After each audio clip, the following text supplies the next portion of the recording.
दोस्तों, जीवन में कर्मों की मार से कोई बच नहीं पाया है। यदि आपके जीवन में भी दुखों ने आपको घेरा हुआ है तो सिर्फ 2-3 मिनट लगेंगे। इस कहानी को बड़े ध्यान से सुन लीजिएगा और समझ लीजिएगा, फिर आपको समझ में आएगा कि इस जीवन का मूल्य क्या है। बेईमानी का पैसा शरीर के एक एक अंग को फाड़ कर निकलता है। आज की कहानी एक सच्ची घटना पर आधारित है।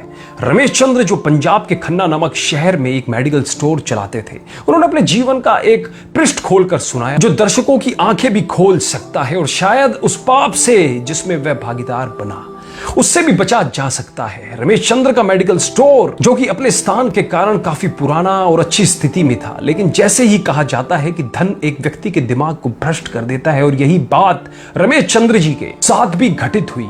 रमेश जी बताते हैं कि मेरा मेडिकल स्टोर बहुत अच्छी तरह से चलता था और मेरी आर्थिक स्थिति भी बहुत अच्छी थी। अपनी कमाई से मैंने जमीन और कुछ प्लॉट खरीदे और अपनी मेडिकल स्टोर के साथ एक क्लिनिकल लेबोरेटरी भी खोल ली। लेकिन मैं यहाँ झूठ नहीं बोलूंगा, मैं एक बहुत ही लालची किस्म का आदमी था, क्योंकि मेडिकल फील्ड में दोगुनी नहीं बल्कि कई गुना कमाई होती है। शायद ज्यादातर लोग इस बारे में नहीं जानते होंगे कि मेडिकल प्रोफेशन में 10 रुपए में आने वाली दवा आराम से 70-80 रुपए में बिक जाती है। लेकिन अगर कोई मुझसे कभी 2 रुपए भी कम करने को कहता तो मैं ग्राहक को मना कर देता। खैर, मैं हर किसी के बारे में बात नहीं कर रहा हूं, सिर्फ अपनी बात कर रहा हूं। और यहां इस कहानी में भी हम किसी और को दोष नहीं दे रहे हैं, बस एक कहानी के माध्यम से आपको समझाना चाह रहे हैं।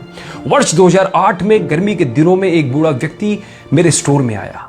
उसने मुझे डॉक्टर की पर्ची दी, मैंने दवा पढ़ी और उसे निकाल लिया। उस दवा का बिल 560 रुपए बन गया। बूढ़े ने उसने अपनी सारी जेब खाली कर दी, लेकिन उसके पास कुल 180 रुपए थे। मैं उस समय बहुत गुस्से में था, क्योंकि मुझे काफी समय लगाकर उस बूढ़े व्यक्ति की दवा निकालनी पड़ी थी और ऊपर से उसके पास पर्याप्त पैसे भी नहीं थे। बूढ़ा दवा लेने से मना भी नहीं कर पा रहा था, शायद उसे दवा की सख्त जरूरत थी। फिर उस बूढ़े व्यक्ति ने कहा, मेरी मदद करो, मेरे पास कम पैसे हैं और मेरी पत्नी बीमार है, हमारे बच्चे भी हमें पूछते नहीं है, मैं अपनी पत्नी को इस तरह वृद्धावस्था में मरते हुए नहीं देख सकता। लेकिन मैंने उस समय उस बूढ़े व्यक्ति की बात नहीं सुनी और उसे दवा वापस छोड़ने के लिए कहा। यहां पर मैं एक बात कहना चाहूंगा कि वास्तव में उस बूढ़े व्यक्ति की दवा की कुल राशि 120 रुपए ही बनती थी। अगर मैंने उससे 150 रुपए भी लिए होते तो भी मुझे 30 रुपए का मुनाफा ही होता। लेकिन मेरे लालच ने उस बूढ़े लाचार व्यक्ति को भी नहीं छोड़ा। फिर मेरी दुकान पर खड़े एक दूसरे ग्राहक ने अपनी जेब से पैसे निकाले और उस बूढ़े आदमी के लिए दवा खरीदी, लेकिन इसका भी मुझ पर कोई असर नहीं हुआ। मैंने पैसे लिए और बूढ़े को दवाई दे दी। समय बीतता गया और वर्ष 2009 आ गया। मेरे इकलौते बेटे का ब्रेन ट्यूमर हो गया। पहले तो हमें पता भी नहीं चला, लेकिन जब पता चला तो बेटा मृत्यु के कगार पर था। पैसा बहता रहा और लड़के की बीमारी खराब होती गई। प्लॉट बिक गए, जमीन बिक गई और आखिरकार मेडिकल स्टोर भी बिक गया। लेकिन मेरे बेटे की तबीयत बिल्कुल नहीं सुधरी। उसका ऑपरेशन भी हुआ और जब सब पैसा खत्म हो गया तो आखिरकार डॉक्टरों ने मुझे अपने बेटे को घर ले जाने और उसकी सेवा करने के लिए कहा। उसके पश्चात 2012 में मेरे बेटे का निधन हो गया।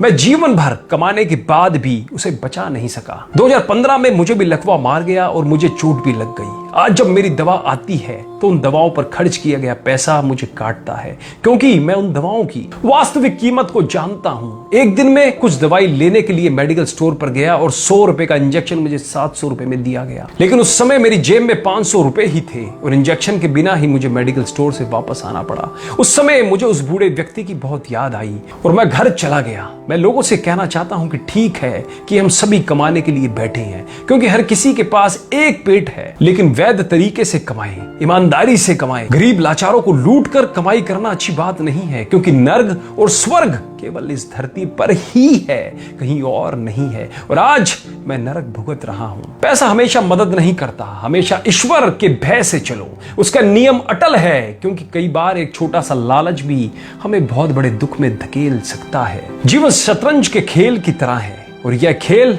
आप ईश्वर के साथ खेल रहे हैं। आपकी हर चाल के बाद अगली चाल ईश्वर चलता है। तो एक बार सदैव चिंतन करें, जैसी करनी वैसा ही भरनी, जैसी करनी वैसा फल, आज नहीं तो निश्चित कल। हम बदलेंगे, युग बदलेगा। कहानी अच्छी लगी हो तो अपने फेसबुक वॉल पर, अपने व्हाट्सएप ग्रुप में सभी दोस्तों रिश्तेदारों में इस वीडियो को ज्यादा से ज्यादा शेयर करो, जिनसे आज के समय जो लोग दूसरों की मजबूरियों का फायदा उठा रखे हैं उनकी मानसिक स्थिति के अंदर परिवर्तन आ सके और वो भी कुछ अच्छा काम कर सके। कहानी अच्छी लगी हो तो कमेंट भी जरूर कीजिएगा। धन्यवाद।